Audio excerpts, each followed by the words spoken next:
Sabe aquela caminhada que a gente faz todo dia, tipo a volta no quarteirão, quase sem pensar? Aham, no piloto automático total. Pois é, a autora do material que a gente vai explorar hoje, ela achava que prestava atenção, sabe?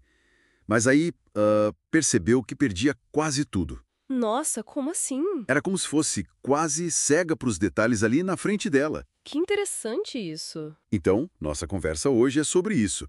Como a gente percebe, ou melhor, como a gente não percebe o mundo bem aqui do nosso lado. E a base é aquele livro, né? On Looking. Esse mesmo, da Alexandra Horowitz. Muito bom. Ela fez umas caminhadas assim com vários especialistas. Ah, eu lembro. E com um filho pequeno também, né? Exato. Para meio que reaprender a olhar, a enxergar de verdade. Entendi. E qual é a ideia central que a gente vai buscar nisso? A missão é tentar achar esses detalhes que ficam escondidos, sabe? As diferentes camadas da realidade que estão ali no dia a dia, mas que a gente ignora. Bom, vamos mergulhar nisso. Vamos lá. Para começar, na primeira caminhada que a autora fez sozinha, ela notou o básico, né? Lixo na rua, umas flores, os prédios, o de sempre. O que todo mundo vê, né? Isso. Mas depois, caiu a ficha, ela tinha perdido praticamente tudo. Caramba! É uma deficiência de atenção, quase.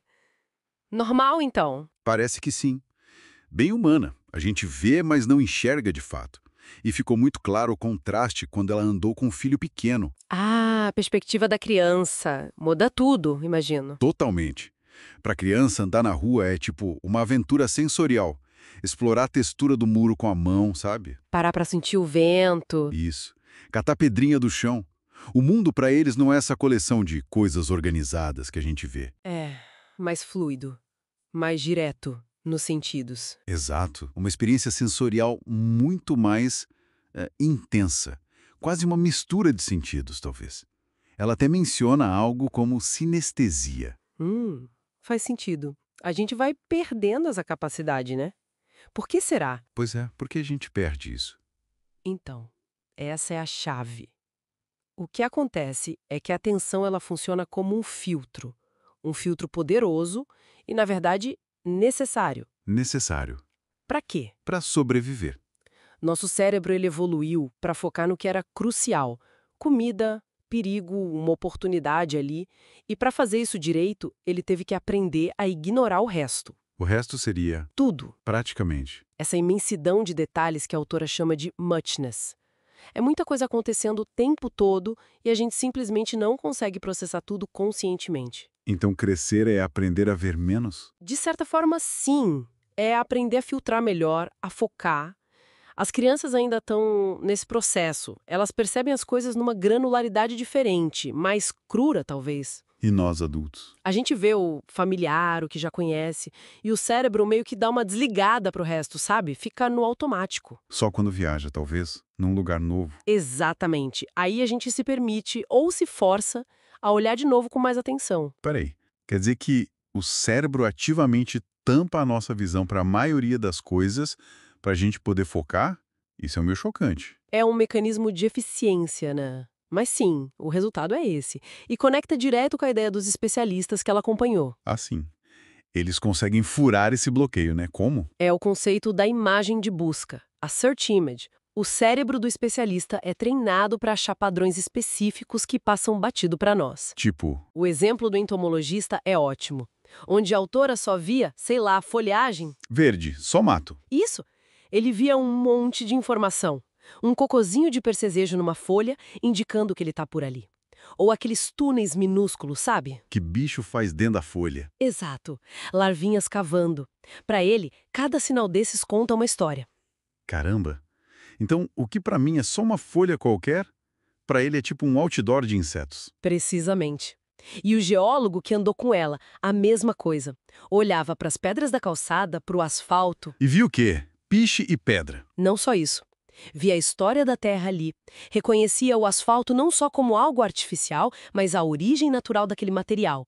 Identificava o granito do prédio, o mármore da soleira. Como se fossem velhos conhecidos. Exato, contando a história geológica daquele lugar. O incrível no especialista não é só ver mais, é transformar o que pra gente é ruído, uma manchinha, uma textura, em informação. É decifrar um código secreto ali na nossa cara. Uau, é fascinante mesmo. E essa coisa de perceber o mundo não é só com os olhos, né? O livro fala disso também. Com certeza não. A caminhada com a pessoa cega que ela descreve é muito poderosa para mostrar isso. A bengala. Vira tipo um sensor. Muito mais que isso, vira uma extensão do corpo. O som que a bengala faz no chão, na parede, revela o ambiente. Como assim? Pelo som. Sim, o eco que volta diz o tamanho de um toldo ali em cima.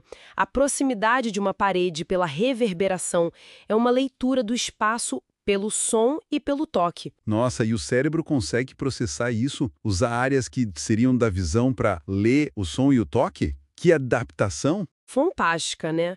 E falando em outros sentidos, isso leva para uma perspectiva ainda mais diferente, a dos cachorros. Ah, o olfato canino. Exato. Para um cão, o mundo é, antes de tudo, um universo de cheiros. É uma riqueza de informação que a gente nem A imagina. gente está perdendo o mundo inteiro de cheiros, então. Completamente. O nariz do cachorro é uma ferramenta biológica absurda para isso. Uma caminhada para ele é como ler o jornal do bairro. O jornal? Como assim? As notícias olfativas, os cheiros deixados por outros cães, outros bichos, pessoas, comida no chão, tudo conta uma história para eles. Caramba! É quase tudo tem cheiro, né? E a gente nem nota. Para eles, sim. É outro mundo, paralelo ao nosso. Totalmente. Então tá, juntando tudo isso que a gente conversou, fica muito claro que o nosso jeito normal de perceber as coisas é só uma versão. Exatamente. Uma entre muitas possíveis. E o mais legal é que não é uma coisa fixa. Como assim? A gente pode mudar. Se a gente muda conscientemente o foco da atenção, sabe? Ou se a gente tenta ver pelo ângulo de outra pessoa, da criança, do especialista, de quem usa mais outros sentidos. Ou até do cachorro. Ou até do cachorro. O mundo que a gente acha que conhece, ele se revela muito mais cheio de coisa, mais complexo, mais surpreendente. E prestar atenção, assim, de propósito. Não é só um exercício, sei lá, curioso. Muda a experiência do dia a dia mesmo, né? Muda muito, permite achar o extraordinário no comum.